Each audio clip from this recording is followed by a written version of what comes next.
I'm the Big LG Doc Gallows, and you're watching the Wrestling Junkies. Boom.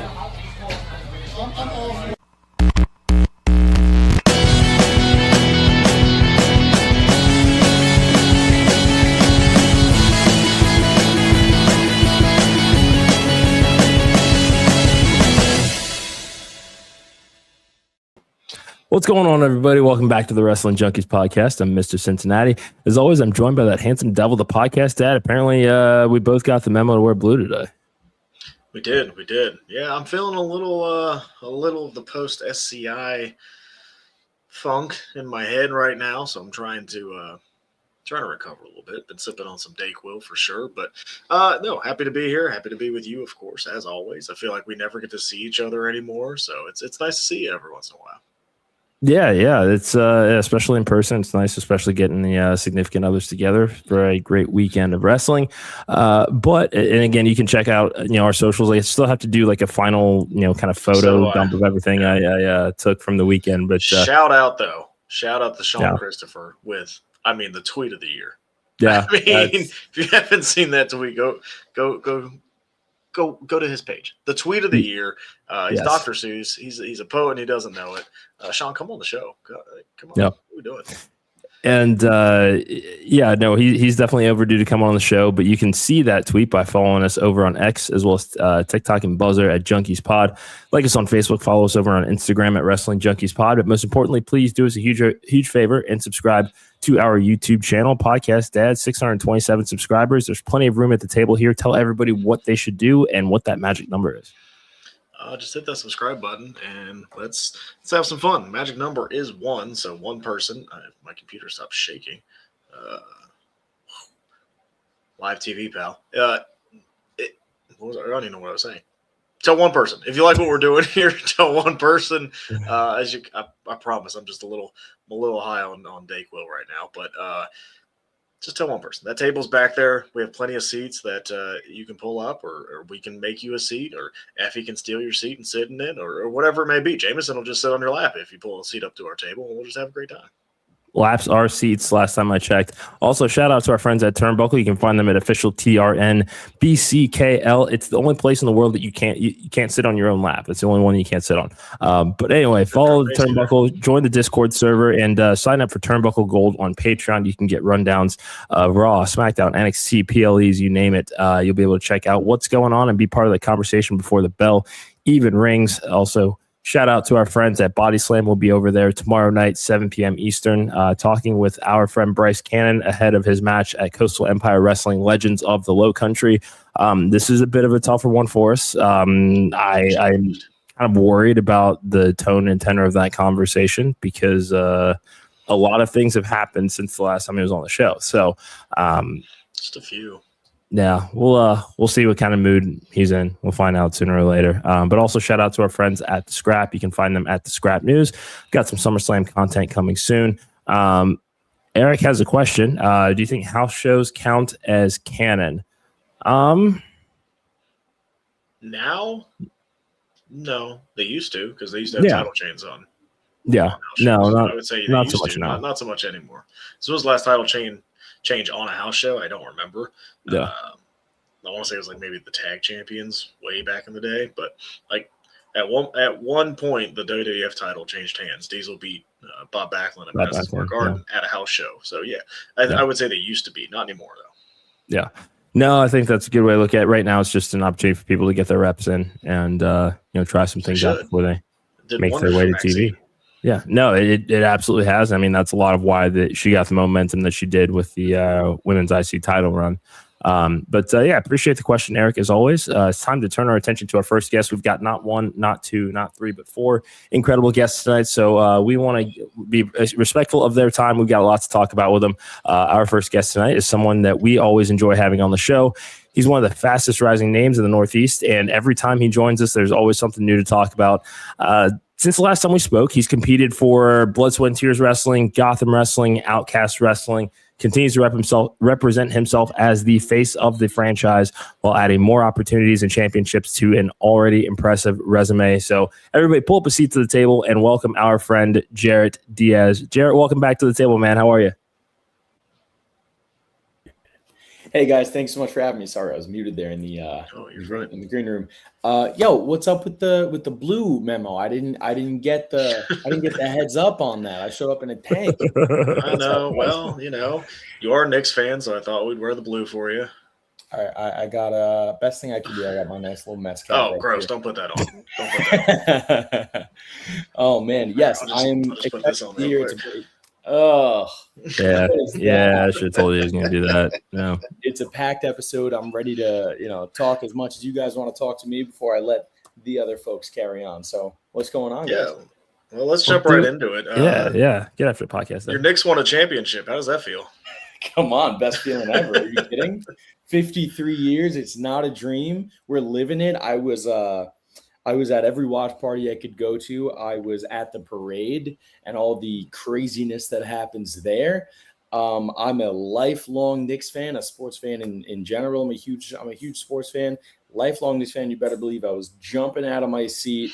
I was losing I didn't have a voice for like maybe 3 straight weeks between the series all the way finally from going the conference finals, the finals, and the parties that came after. So I've recovered from that. I'm looking forward to a depressing football season, but I'm still riding the high of my Knicks.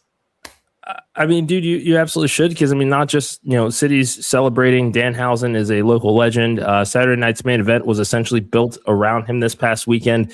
We saw Jalen Brunson, we saw Cat show up. I mean, what's it? Being a Knicks fan and kind of seeing the popularity that Danhausen has accumulated for himself in New York City, essentially lifting you guys to a title. And then here's Saturday night's main event, kind of that, I don't necessarily want to call it a hangover, but just kind of that little something special that WWE now has a little bit of that entwinement with the Knicks. So tell us a little bit about the vibes around New York for Madison Square Garden this past weekend. Oh my God. So the crossover appeal is fantastic, right? Obviously, being a wrestler and being such a huge part of this wrestling world, but also being born and raised here in New York City and having that love for this team and this community. First of all, just for the run of the Knicks through the playoffs, being a part of it, seeing so many people who aren't really into sports or aren't even that into basketball wearing Knicks gear all around the city, like it really was an event that brought the city together. And I don't know if you've been paying attention to New York or to local politics, but between Mamdani and the Knicks, New York has never been more unified. So it's a really great place to be. And following up with the post-championship haze is the WWE crossover, the appeal of having Fanatics Fest here and all of WWE being here, having Saturday night's main event and having Kat and Jalen Brunson, the King of New York, being a big part of that. It's like it very much does feel like 2 parts of my being sort of coming together on this main stage. It is it's not just a cool experience, but it's a very validating experience in the sense of how many wrestling fans are getting into basketball by way of Danhausen, or how many basketball fans are allowing and embracing this campiest part of wrestling possible because of Danhausen. It's pretty great to see like Danhausen on ESPN and Jalen Brunson and Kat in the ring. Like it's the crossover is super fun. It continues to raise the legitimacy and credibility of pro wrestling on a main stage. Yeah, great way to say it. Last couple of months have been incredibly busy for you. As you look back as the spring and early summer, what's been a couple of your biggest highlights so far? It's the kind of busy you ask for, right? This is the kind of I've been on the kind of schedule that I've wanted to be on ever since I started doing this. Even before I started, before I really understood what it takes to be an independent wrestler on the path towards something. Few highlights for me, I would say Mania Week is always great. Being able to go out to Vegas and work with a company like FSW a couple of times that I have a relationship with, but only can get out there so often. But also, working for Second City Wrestling that is based in Illinois, based in the Midwest, that I would never have worked for directly if not for them being in the area and having the opportunities to network and see friends from around the country and build new relationships as well. I went to my first Effie's Big Gay Brunch, even though I've known Effie since I very first started back in 2018. Like it was a very great week. It was a really cool experience.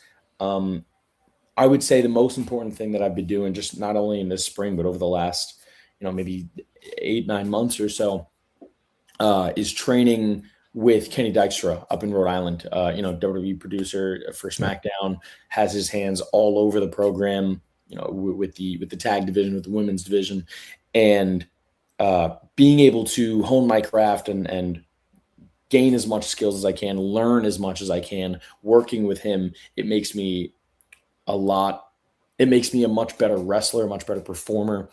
And it continues to, guide me in the right direction, right? Because there are a lot of ways to learn and not exactly learn correctly, right? There's so many different ways to wrestle, but if the goal is to make a living wrestling on television, then don't you want to learn from a guy who makes his living putting television wrestling together? So that's been really big for me.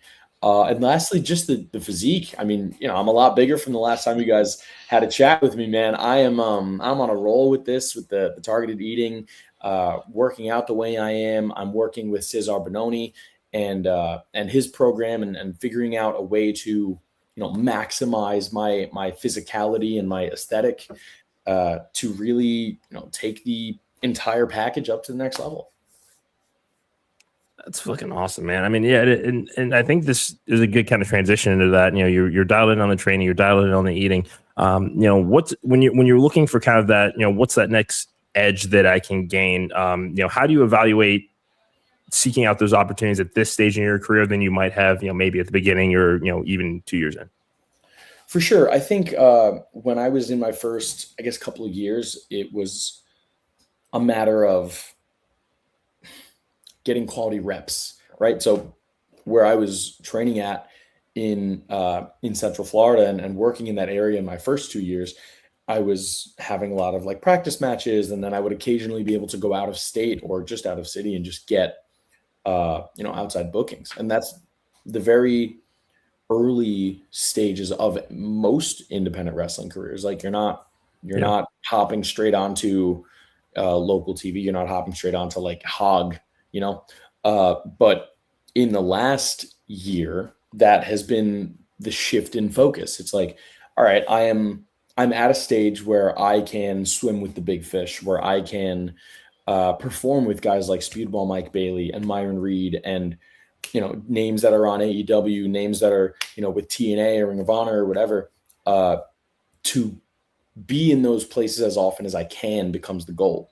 And so tightening my my presentation in my gimmick, making sure that my character, both as a babyface or as a heel, there are layers to it and that can be presented in unique ways, making sure that my physicality and my aesthetic is television ready.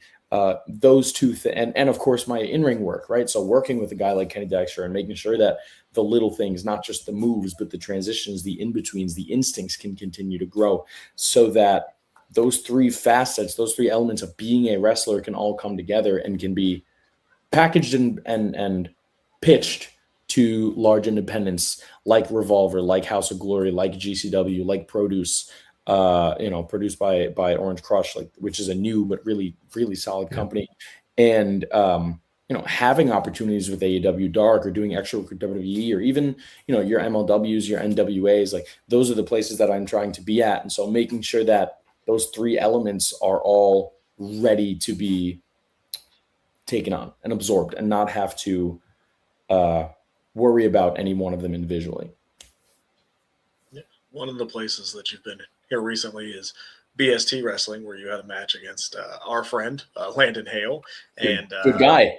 Great guy. Good doctor. Yeah. Great guy. How's your back? What was that experience like? And what did you take away from being in the ring with somebody like that? Well, you should be asking him how his back is because I beat that guy. I beat Landon. No, look, Landon is a friend. Landon is a great competitor. He's so talented. He's so tough. I have seen him gash his head open more than once and keep going. If I remember correctly, he won SCI a couple of years ago. Didn't win. He has competed in it, but did not win that year. Along those lines, like he is a dude that can go night after night and has a ton of skills, a ton of knowledge.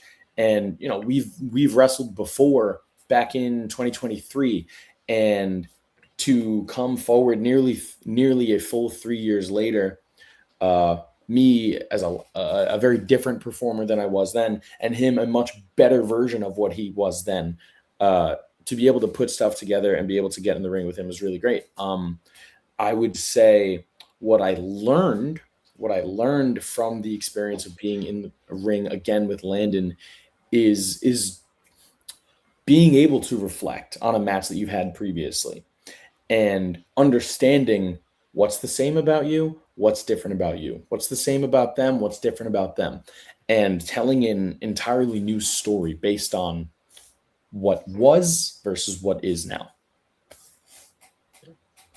I mean, very, very well said. And I mean, as we look at, we're a little halfway through 2026 here. I mean, we're talking Mania Week in Vegas. We're talking BST. We're talking Gotham Wrestling, FWA World Championship. I mean, looking at the goals that you may have set for yourself at the beginning of the year, what's left on the list before the calendar flips to 2027? Great question. I think the goals that I set, I think I am patient enough with myself and more importantly, patient enough with this industry, because it is a grind that if you're not open, then it will grind you down. I don't set time constraints on those goals. I know where I want to be, and figuring out exactly what needs to be done in order to get there is sometimes an evolving, a changing checklist. The goalposts not just move backwards, but they sometimes move left and right. And the goals that I have had, like winning tag team gold with Jay Sky, check, at New Age Wrestling, competing on television again with Gotham Wrestling, check, being able to hold the FWA Heavyweight Championship for over a calendar year, coming up on 14 months at my next defense, check. Like, I set these goals, but these are the goals that I've accomplished. And so the goals that I'm looking forward to without putting a timeline on them is appearing on NWA television, appearing at TNA, getting back on AEW, or earning a WWE tryout. All of those things are things that I want to establish, things that I want to accomplish in the coming years. It's not just about these next 5 months, because I'm in this for the long haul, and I always have been. What are some of those opponents or championships that you're looking for and going, that's my next, you just checked off a bunch, that's my next check mark? Yeah. So I would be remiss if I started naming names, because I know I'd leave some out. But one guy that I really want to wrestle again is Myron Reed. I wrestled Myron in late 2021. And like I said earlier about wrestling Landon Hale and seeing what I was then and seeing what I am now and telling a new story, both Myron and I are both incredibly different than we were nearly 5 years ago. So being able to run that back would be an opportunity that I would really want to get after. Another opportunity that I could, see myself getting in the ring with Guy is Mustafa Ali. That's a dream opponent for me. He's not only is he incredibly talented and skilled and gifted, but he's a guy who runs his school in Chicago and makes the towns, and also is on TNA television. The way that he performs and the way that he carries himself is a motivating factor for my own behavior. So that's a guy that I would love to mix it up with. If we're just talking other dream matches with guys on the indies, I'm like, again, I would hate to name a whole bunch of names and forget some others, but Dijak is another guy that comes to mind. I got a chance just to mix it up with him in BST in a battle royal, but I want the guy one-on-one, and he's the BST champion. So obviously that's something that I'm looking, ahead to. Yeah. Yeah, those are three names. I don't want to keep going because I will forget some, but yeah, I think I answered the question. Yeah, no, you absolutely did, from your lips to the ears of the wrestling gods. Jarett, it's always great to catch up with you. Thank you for joining us tonight. Before we let you go, where can everybody find you on social media? What do you got coming up? Absolutely. You can find me at the Jarett Diaz on Instagram, X, and at Jarett Diaz on TikTok. What do I have coming up? That's a fantastic question. I'm just going to spit some dates out for you there. You can see me at NWA this Saturday, hopefully doing something nice and fun. Gotham Wrestling 1 week from today on the 28th of July. Produce by Orange Crush August 3rd, and a return to FIP on August 9th down in Clearwater, Florida. That is a place that I always love to perform at, and I have a lot of love for, and they got a lot of mixed feelings for me. So I'm looking forward to being back and maybe ruffling some feathers. As only you can. Jarett, thanks so much, man. It's always great to see you. And give him hell, man. We're always rooting for you. Guys, thank you so much for having me. I appreciate the chat. If you've only tuned in to listen to me talk, audience, stick around. There's other cool people that they're going to talk to. Peace out, guys. See you, bud. Thanks, man. Take care. Thanks again to Jarett Diaz for joining us, and thank you to everybody that has tuned in tonight. Real quick, before we introduce our next guest, you can always find us on X, TikTok, and Buzzer at Junkies Pod. Like us on Facebook, follow us over on Instagram at Wrestling Junkies Pod. But most importantly, please do us a huge favor and subscribe to our YouTube channel. Podcast at 627 subscribers and grinding away every day. We got plenty of seats at that table. Tell everybody what they should do. Just tell one person. Let's keep that number going up. Let's keep it going up. Yeah, just tell one person. Like, we're chock full. We have 4 people doing interviews here tonight. Like, you don't want to check that out? Like, how much fun is that? Like, what other podcast is doing that right now? Like, come hang out with us. Pull up that seat. Join the conversation. Put something in the comments. Hit the bell to know when we're live. Like, we do this live 4 days a week. Let's come have some fun. Yeah, and you can catch us tomorrow night over on Body Slam at 7 p.m. Eastern. But podcast dad, I'm excited to talk to this next guest because it's been a while since he's been on the show as well, but recently won some gold, and he hardly needs an introduction around here, but fuck it, I'm going to give him one anyway. He's one of the hardest working wrestlers on the indies for years, and after years of grinding, one of the biggest moments of his career has finally arrived. At AIW Absolution 19, he climbed the top of the mountain, became the new AIW Absolute Champion. For anyone who follows independent wrestling, you know what that championship means and the list of names that have held it before him.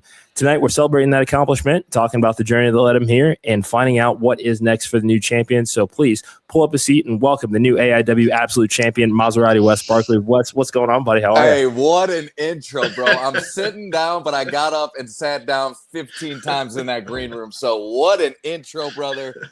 You weren't lying. And a new title just like this needs an intro like that.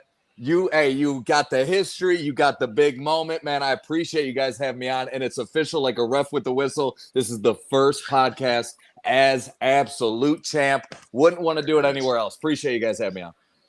Man,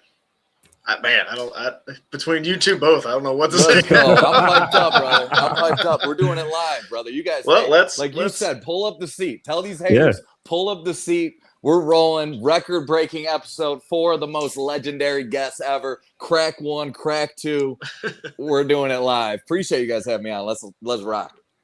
Yeah, let's talk about it. How does it feel to hear those words and new AIW Absolute Champion? Unreal, bro. Unreal. So I'm a Triple Crown champion now too, which is even crazier to say. But I trained at AIW, grew up watching it, grew up here in Cleveland, you know. AIW for over 21 years has been the hottest promotion here in Cleveland.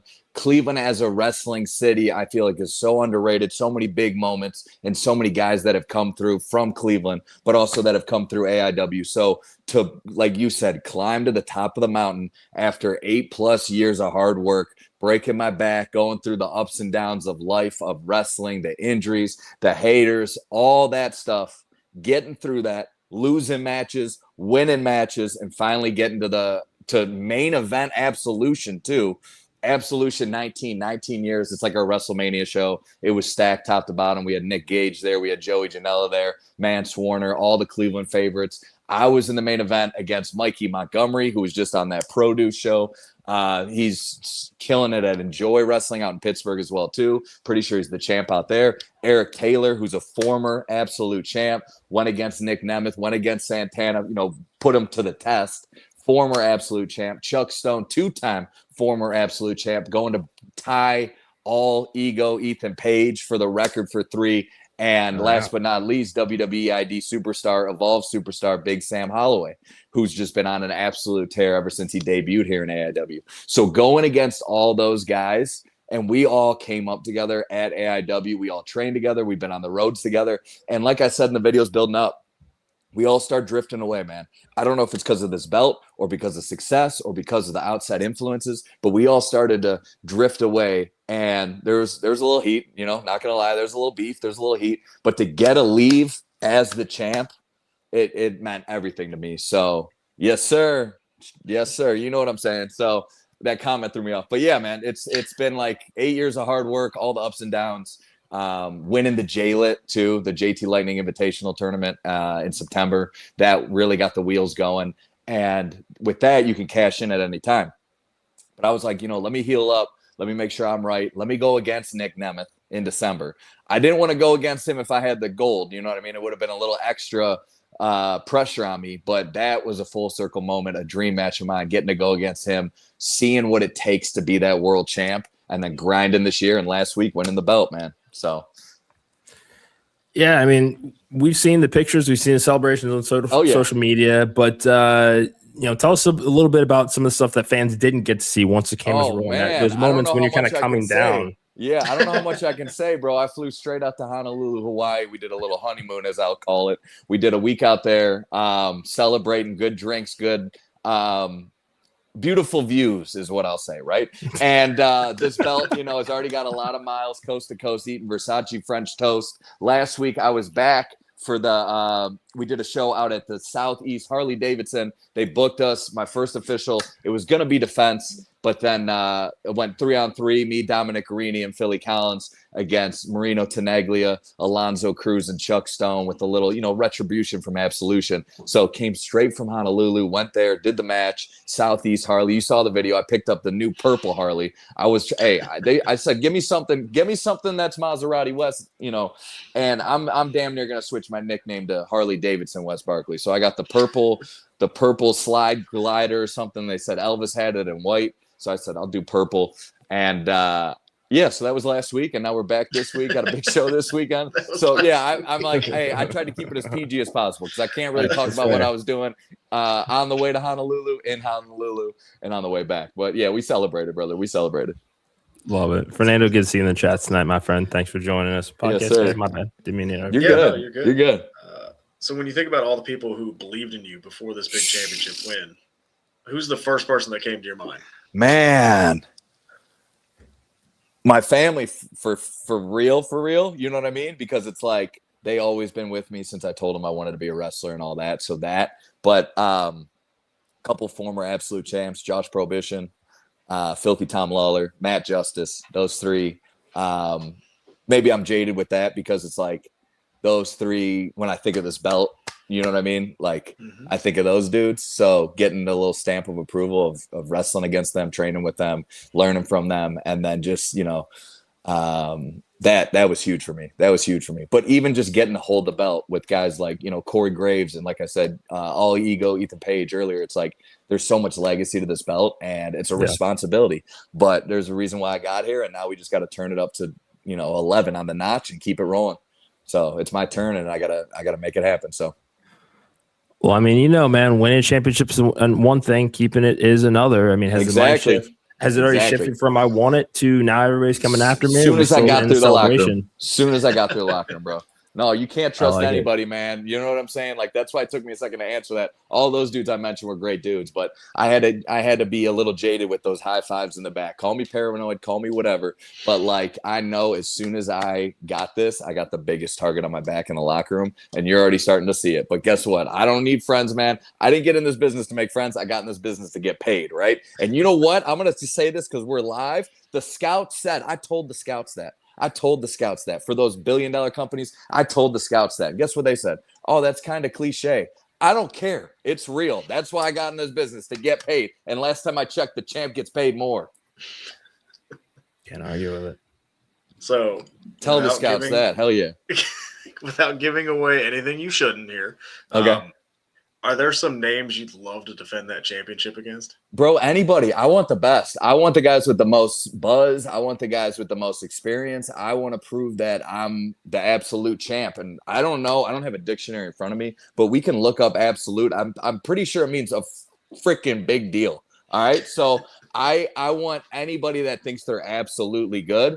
And I want to show that I got it, man. And putting Cleveland on the map as well, too, because, a lot's changed on independent wrestling in the past few years. Lots changed in Major League Wrestling, the whole wrestling scope in the last few years. And holding gold, especially when it's this heavy and this nice looking, that means something. So I want anybody, whether they're fresh out of WWE or TNA or MLW, or they've been making some buzz on the independents, whoever it is, international, doesn't matter. Don't sing it, bring it. Well, I mean, I'm glad that you said that. You said the celebration ended the second that you hit the locker room, and Road Rash is right around the corner. So for people that may not, that was it. Oh, okay, okay. Yeah, sorry about that. I already caught that Road Rash. Okay, yeah. There we go. Apologize. So tell everybody what's coming up next. What's the next event? So who you got in mind? So we did a double flip up. This is what I got this weekend, but I'll give you the next couple rundown, right? I got a good little schedule coming up. I'll give you that whole rundown. But this weekend, it kind of goes back to that honeymoon, right? Because I'm going to be at the Tacos and Tequila Fest, right? I'm going to be wrestling around Shaggy, and Exhibit's going to be there. They got a whole Pimp My Ride museum thing going on. They got Chameleonaire. They got Tacos and Tequila, as the name does. So I'm going to be wrestling around that. That's more a little fun, but it's also going to be a little bit like, who's going to step up. So we're going to have fun there. That's out in Avon this weekend. Next weekend, we're at the Summit County Fair. We're doing 2 days. I'll probably defend this hopefully 3 or 4 times, man. Anybody from the local scene, anybody want to come up to Ohio and be at the Summit County Fair, come up for the belt. The week after that, I'm doing a special IWTV week where I'm going to be at Freelance Wrestling on August 6th. Freelance Wrestling. I'm making my long-awaited return to Chicago, live at the Emporium. Maserati Wes is back. And that Saturday, I'm going to be live in Pittsburgh, Pennsylvania for IWC. So like I said, a little freelance double up weekend. I'm trying to get in the title picture. If we're talking goals, I'm trying to get in the title picture. I know I'm in the title picture for both those companies. So if you got a world champ, just know you got a target on your back, and Maserati West is going to cash in. I got nothing else. I don't know what else to say after that. I'm just getting warmed up. I'm just getting warmed up, brother. So, man, I don't know what else. When was the last time you guys had me on? That was after. What do you think that was? SummerSlam? Okay. Yeah, it's been SummerSlam was like 2 summers ago. Probably, 2 summers a couple of years. All right, so a lot's changed. That was a big weekend for me going against Anthony Green. He's killing it all over right now. I had that blue belt, and that was a big moment for me holding that. I held that for about a year, lost it to Isaiah Broner, who had an amazing weekend this past weekend. Congrats with all that. He killed it. One of the toughest dudes I've ever been in the ring with. One of the hardest hitting dudes I've ever been in the ring with for sure. Don't say. And yeah, right. So up close and personal, seeing that for the first time was. Hey, brother, me too, right? Up close and personal. I seen that. So congrats to him. But go ahead. Let's look into the future then. If we come back here, another summer from now, let's hope that reign's still going with this championship, obviously. But if it's not, like, what are you hoping that defines? Hopefully next time we're doing it, I got a whole beach front. I'm on the beach now. If the place wasn't big enough for all the gold I had, I got a little bungalow over there. Next time I'm there, next time we're on this podcast, I'll be on the beach. We're going to have a big hardware stand, and it's going to have this belt, but it's going to have a lot of other belts too, all over. I want to get back down to the South. I know you guys were talking about that earlier. I haven't been to the South in years. I'm trying to get back down there. Me and Josh Bishop tore it up in the South when we did our little run through a couple years ago. I'd love to get back down there. If we could go with Josh too, that'd be amazing. Either way, getting to the South, I need to get out that way, which I don't know which way it's on right now, that way on the map, like Maine and beyond and all that stuff. I need to get up there. I never did a wrestling open or a beyond, so I'd love to do that. And then I never wrestled in Texas or Cali. Those are 2 big goals for me too, because I love both those states, and it'd really be fun to go out there and test myself against those guys, because that's the biggest thing, man. The world's big, and there's a lot of good wrestlers out there. And, like I said, if you want to be the best, you got to go against the best. So I want to see who's out there and test myself against the best guys out there. Love it. Love it. Never short on confidence. Wes, it's always great to see you, man. Congratulations again. Where can everybody find you on social media? Keep up with the run. Maserati Wes on Instagram. On Twitter or X, it's just Wes Barkley. What was that one you guys shouted out? It's like, what was the third one, bro? I don't even know about that one. That's TikTok and Buzzer. Yeah, it's Buzzer. What's Buzzer? Yeah.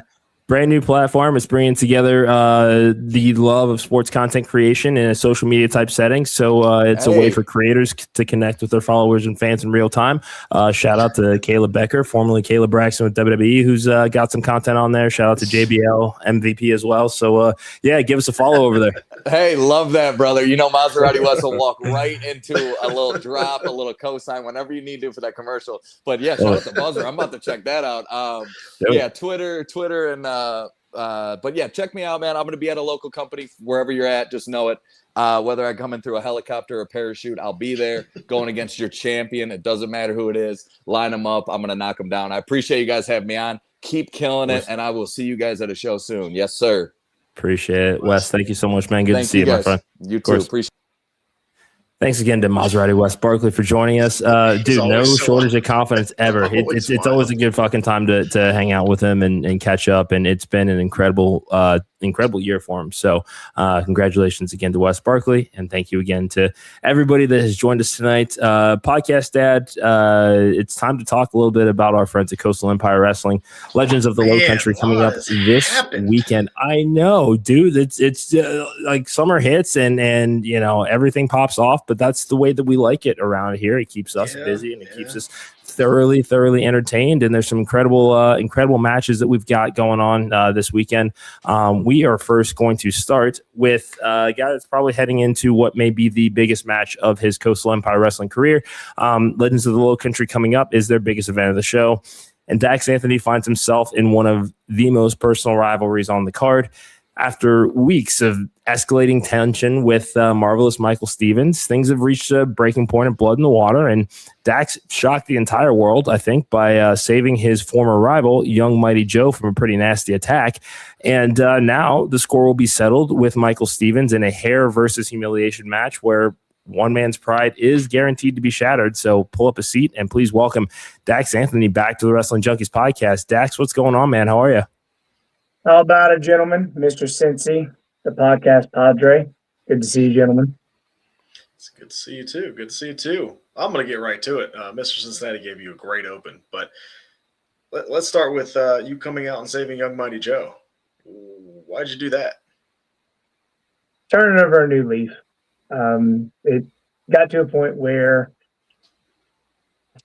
you know, once you learn some lessons and as you kind of progress and you get older, you get wiser. I found out that, you know, especially life's too short, but the wrestling life too short. So maybe it was just the hair, you know. Young Mighty Joe's got some nice lot. I got some nice lot. Maybe it was just the hair-to-hair connection just brought me into it. But I found out during our rivalry he's a hell of a competitor. And Marv and I go way back. And since I started my wrestling career, Marvelous Michael Stevens has been there to some capacity, to some level. And I think just seeing somebody like him, he was a bully then, he's a bully now.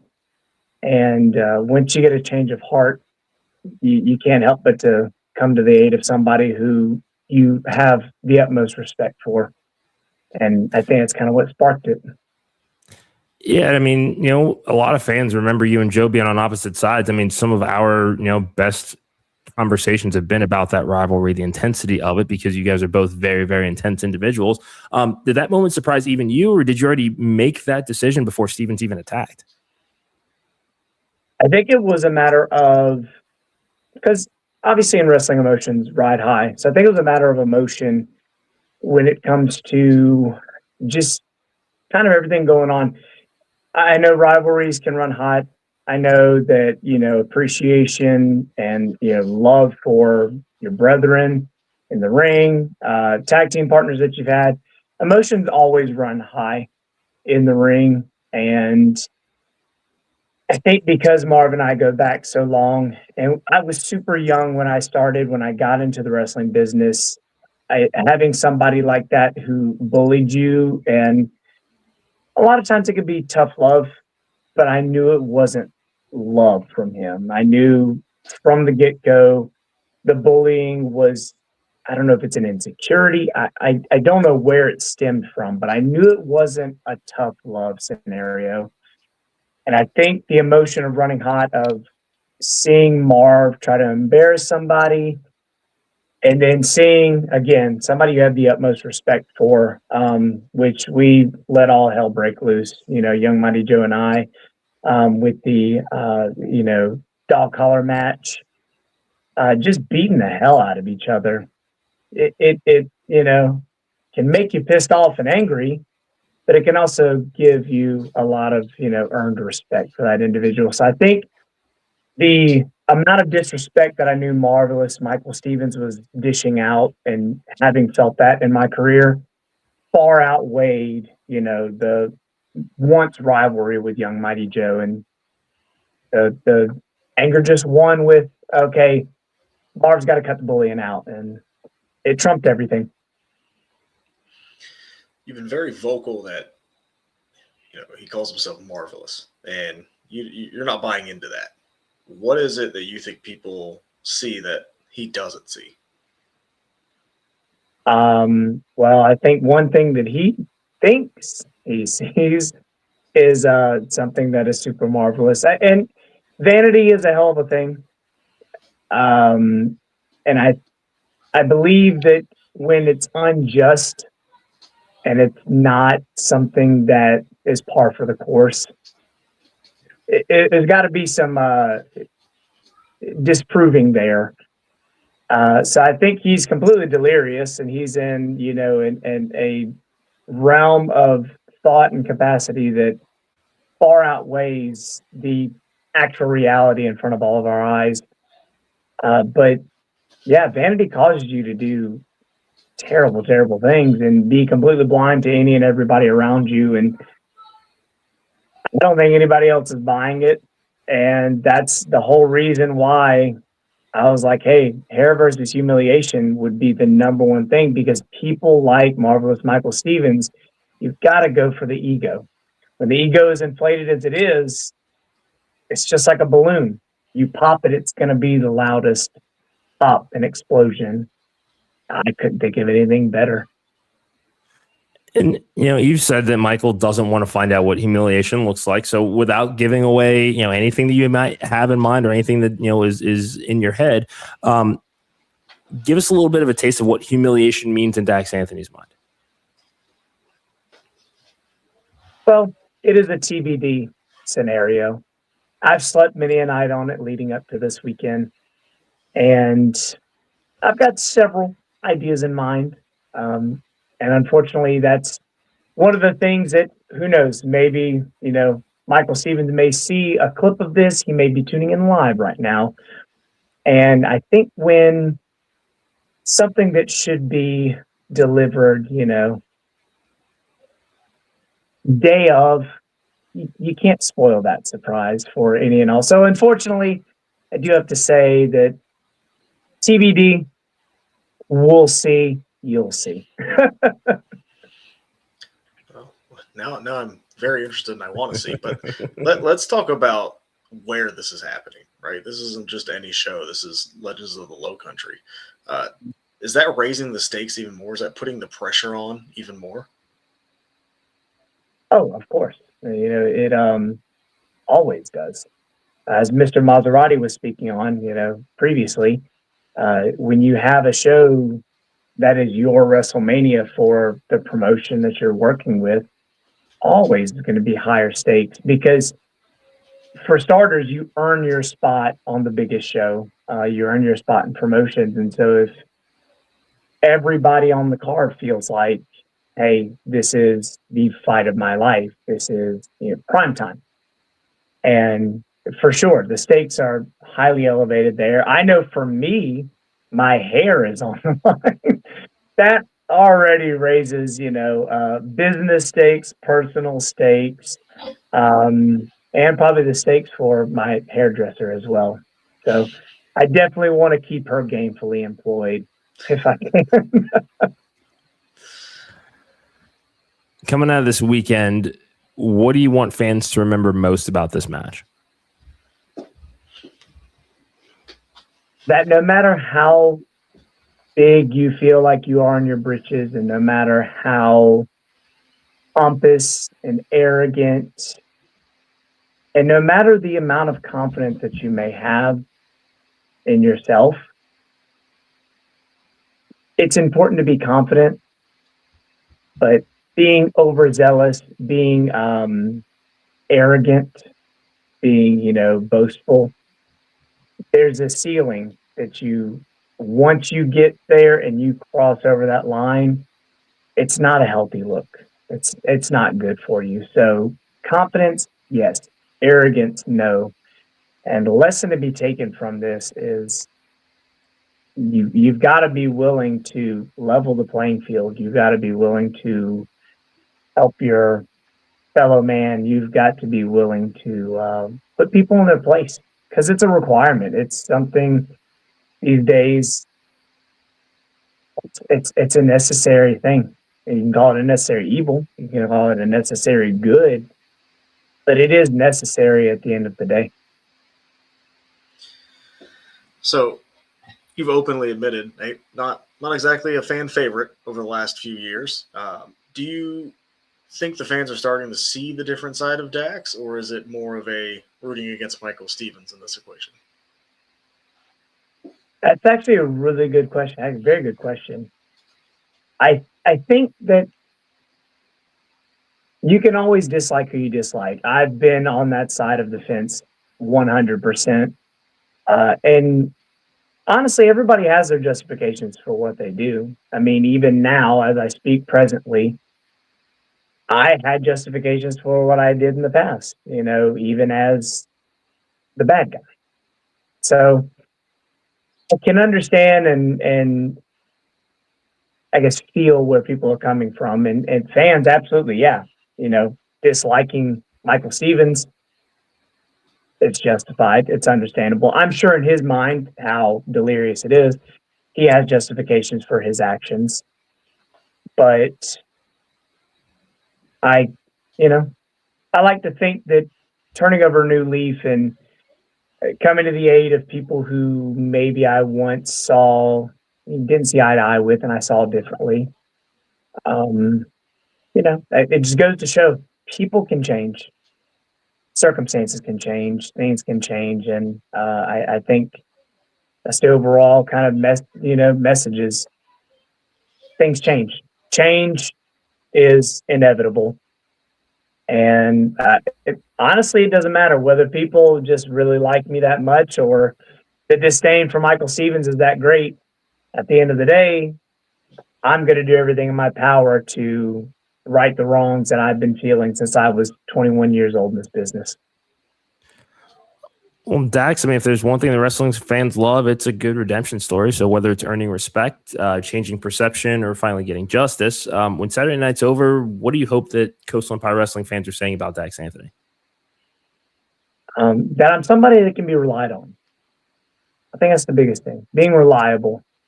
Because I feel like everybody can relate to everything I've been saying. Everyone's had that pompous asshole at work who's just walks around, struts like a peacock, struts his stuff and thinks he's hot shit. Everybody can relate to that. And so I think everybody has always wanted to put that kind of person in their place. So after Saturday night, when the bell rings and, my hair is continued to be insured and my hairdresser is still gainfully employed, I hope that everybody can cheer and relish in the fact that you can do it. If you want to see to it that pompous asshole gets put in their place, you can do it. Well, Dax, we appreciate you coming on. Where can everybody find you on socials, and what else do you have coming up? I'm old school. Facebook, Dax Anthony, super old school with it. I'm also a big advocate for, supporting local independent wrestling. So, of course, Coastal Empire Wrestling, Facebook, TikTok, Wrestle America up in Forsyth, Georgia. They're doing big things right now. absolutely 100% support them, back them, what they're doing. Passion of Wrestling over in Swainsboro, Georgia. It's one of my hometown promotions. That's kind of where it all began for me. Lariato Pro Wrestling. I was just there recently. Lariato always doing big things, big names on the cards. So yeah, rather than personal plug, you Google Dax Anthony versus, you'll find some stuff, sure. But got to plug the indies guys, because they're the ones busting their asses and doing the most work. So support local indie wrestling. That's right. That's the message. Yeah. All day, every day. Dax, thank you so much for joining us tonight. Best of luck this weekend, man. Yeah, appreciate it, gentlemen. It was a pleasure. Have a good one. Anytime. Thank you. Thank you to Dax Anthony for joining us tonight. I'm telling you, man, this is this entire card, top to bottom, is going to be one that you do not want to miss. Event happens this weekend if you are in the Savannah, Georgia area. Usually the shows are up about 2 weeks after on their YouTube channel, so make sure that you give Coastal Empire Wrestling a follow as well, so you know when to check out Legends of the Lowcountry when it actually airs. I don't know if I'm ready for this next one. No, I don't know if I am either, because this is, it's a bucket list, so we can knock that one off the bucket list guest list. He's finally on, and we're very appreciative. But we wish it was under better circumstances. This is going to be a tough one.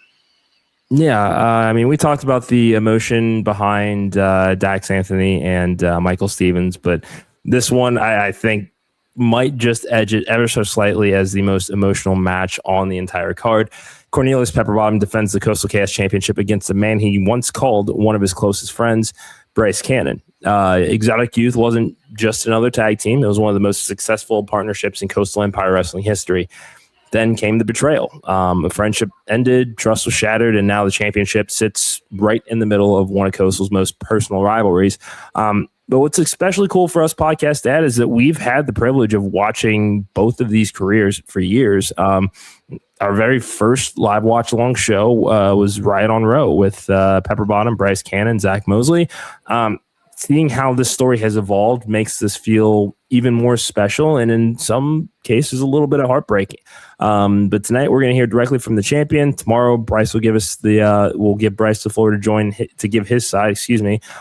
Without further ado, please welcome the Coastal Empire Wrestling Coastal Chaos Champion Cornelius Pepperbottom, the Wrestling Junkies Podcast. Putt, how you doing, man?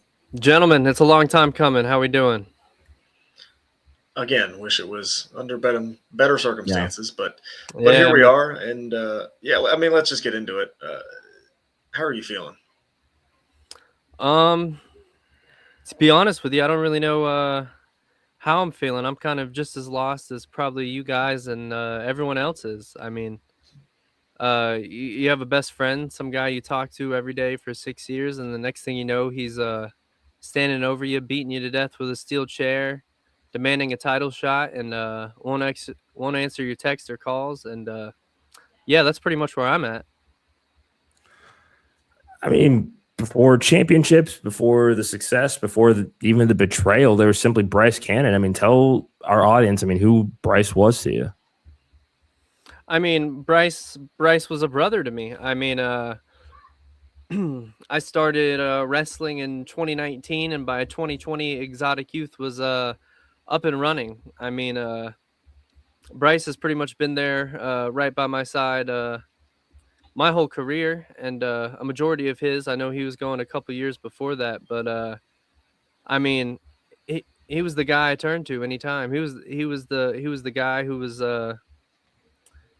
he was just my brother, and now now I'm all alone.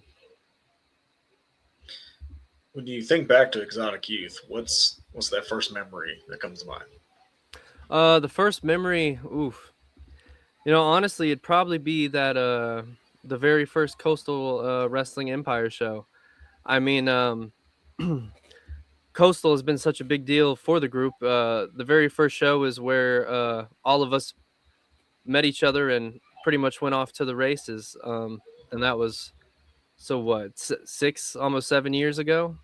And Coastal's always been that one place where Exotic Youth has been able to be able to kind of do what they want and have the freedom to try things they probably wouldn't in other places. And it's we've always regarded it as our home. So this Saturday, biggest show in Coastal Empire Wrestling history. It's fantastic. And I was really hoping I could do it with Bryce, but I guess it's going to be against Bryce. And, I would be remiss if I didn't mention, and I kind of did in the intro. I mean, one of the first ever live streams that, the Junkies did was Riot on Row, and that was with you, Bryce, Zach Mosley. I mean, here we are almost 3 years later. Would you have ever imagined that you would be on our show talking about one of the most personal title matches in this company's history against somebody you consider a brother? Yeah, it was one of those things I honestly never thought I'd see coming. You talked back at Riot on Row. That was probably to this date of all the places we've been and places I've got to wrestle, that was probably the most fun and unique show I've ever gotten to be a part of. And the atmosphere, backstage, everything that night, it was just amazing. And you're there, you get to do it with your brothers, Zach and Bryce. And you really think the only place you're going to go is up. And sometimes, I guess, with everything in life, with the good times, you just wish they never come to an end. And here we are. And I really hope that's not the case because, y'all know Bryce personally, and I know Bryce personally. He's not a bad guy. No, but I guess we need to get into what it felt like, what the betrayal felt like. What hurt the most, the attack that you received, or was it that Bryce has been thinking about this for a while and just now did this? Yeah, I guess the physical aspect of it, it's whatever. I've experienced worse. It just comes with the job, I guess. I guess, yeah, it was more the everything psychologically. I mean, definitely wasn't something I expected. Or even thought about. And yeah, I don't know. Sorry, guys. I normally have a lot to say, but I'm just at a loss for words about all this. It's definitely been a process. Me trying to understand. I'd love to hear his side of it. Like I said, he's kind of gone ghost on me. But I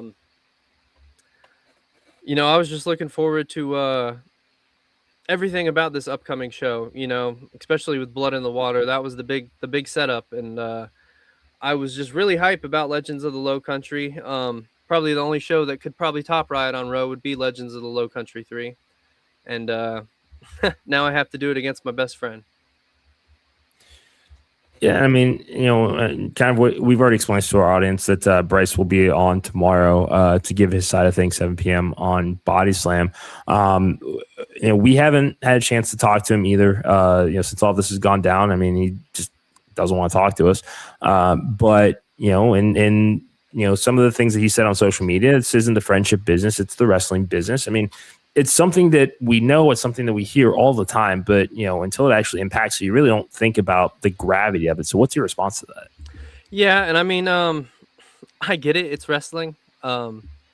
It's like he said, it's not the friendship business. You're very lucky if you can find some good people you can call your real friends in this business.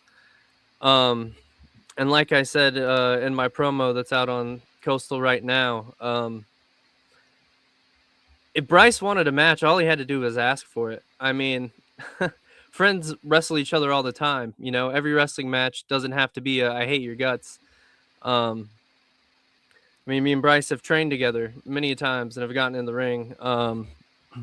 Like all he had to do was ask. I would have loved to give him a title shot. We could have done it at Legends of the Lowcountry, made it a big spectacle. Me and your best friend, you tear it down in that ring and give him something the crowd will be happy with. And and then he just does that and demands a title shot for what? So he can be a Triple Crown Coastal champion, so he can top another list in Georgia,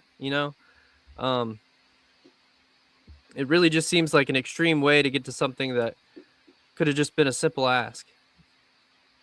Well, let's talk about that. If this were just for the title, would there be even half this much emotion?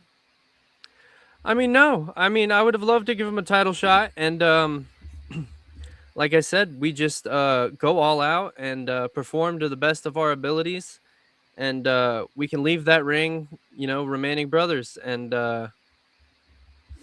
but now it's a whole different ball game. I mean, like I said, when we're in that ring, I'm gonna stick out my hand and offer a handshake and hope we can have a good, respectful wrestling match and things don't get ugly. But that's really up to Bryce, which way he wants to take things. But as much as I would love to stay on Bryce's good side, business is business, and my main goal is keeping that Coastal Chaos Championship. And Pat, Bryce calls himself entitled by nature. I mean, again, this is you. We all know him. We would say that you know him better. You guys spend a lot of time together up and down the road. Do you think that this has always been who he was, or has this been the success? Has this been the thought of adding that accolade of Triple Crown Champion and looking ahead towards those year-end lists? I really don't know. I mean, this is the wrestling business, and you'd be lying if you said you didn't want the spotlight getting into it. And I think we've all had our fair share of moments like that. But, I mean, the main thing, like, I don't even know what to say because, like I said, all you had to do was ask, Bryce. Like, okay, you want another championship. Okay, have you just gotten so much success that you think you can just do whatever you want and there be no consequences? I mean, there's ways to get a title shot. There's ways to do things, and just beating the crap out of somebody who you've called your friend, a brother for the past 6 years, just to add another notch on Bryce Cannon's belt. I mean, it doesn't seem even to me. With this being such a personal match, and you being the champion walking into the biggest show of the year, how much pressure are you feeling going into this? It's a lot of pressure, especially being a champion on the biggest show of the year, probably biggest show in CEW history, 9-line apparel, huge stage. And yeah, it's a lot. It's good pressure. It's a good kind of nervous. But then on top of that, someone who you thought was going to have your back through the show and you were going to have his is now your opponent. And I've always, in my career, for the better or the worse, have kind of had that safety net in Exotic Youth to fall back on. And for the first time, it's just me.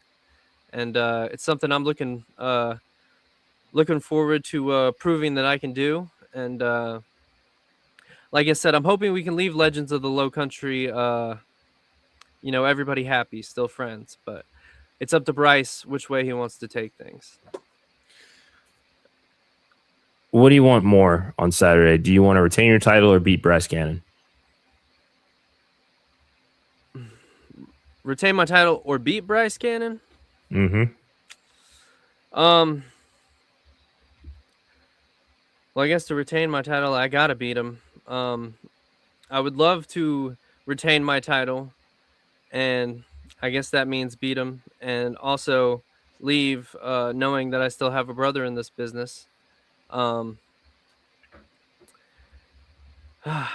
don't know. It's like your title or your best friend of 6 years. It's I'm in a weird space, a space I never thought I'd be in or see. Like I said, business is business. I guess you just got to keep moving forward. If there's one thing that you could say to Bryce right now, no interruptions, what would it be? One thing I'd say to Bryce, I'd probably just say, look, brothers fight. They have their spats, they have their bouts, but at the end of the day, you know what you mean to each other, and there's a good way to go about things and a bad way to go about things, and steel chair to the back, it's nothing. If you're willing to shake my hand in that ring and have a great match that everyone can go home happy, the fans cheering us as brothers, knowing it, we gave our all, no matter who wins or loses, I would love that. But like I said, I'm going to stick my hand out in that ring And it's all up to you, Bryce. This is going to go one of two ways. And I really hope it doesn't go the other way. Bryce has kind of made this a friendship versus business, all versus nothing sort of dynamic. My question for you, Pep, is if the roles were reversed, would you have ever done what Bryce Cannon did to you? Absolutely not. You know, I've pretty much, especially in the early days, I did it my whole career. I had to watch Bryce and Zach win, you know, title after title, you know, cheering them on, you know, and then, you know, we go on to win a lot of tag titles together. But like, I love Bryce's success. I love seeing him on MLW. I love seeing him go to all these places and love supporting him. And yeah, I could just never see myself doing what he did to me. Like, if he had a title and I wanted a match, I would have just asked him, and I'm sure he would have given it to me. But to just blatantly spur the moment, or who knows how long he's been thinking about it, but to just turn around and beat the ever-loving crap out of somebody who you considered, or at least said considered, one of your best friends, it's yeah, it really hurts. Pep, I know that this was not easy for you to join us tonight, certainly, you know, with everything that's going on, but it's a big weekend. It's a big match. Best of luck, man. We can't wait to see this, you know, we can't wait to see this go down. And as you're aware, Bryce will be joining us tomorrow night and give us his side of the story. Well, thank you, guys. I appreciate it. Long time coming. Maybe next time it'll be under a little better circumstances, but I'm not going to let all the emotions dampen my weekend too bad. It's still a huge deal. 9-Line Apparel, Legends of the Lowcountry III. It's going to be something. Good luck this weekend, Pep. Appreciate you. Thanks, guys. Thanks. Coast Chaos Champion Cornelius Pepperbottom. Dude, tomorrow's gonna be interesting. I know. It's we haven't talked to him in a while. We're not really sure kind of what to expect, or I don't think I've ever seen Pep that low energy. This is a a tough one. Yeah. Before we get out of here, there's a lot, you know, going on in the world of WWE, AEW, all that good stuff right now. Unreal's out. Highly recommend if you get some time to watch it. I'm a sucker for the highly produced Netflix documentary. I know. Did you? Don't fucking do that. He was gonna win the Rumble. Yeah. Yeah. But the excuse was we don't want to shove him down your throats, so we're gonna have Roman win.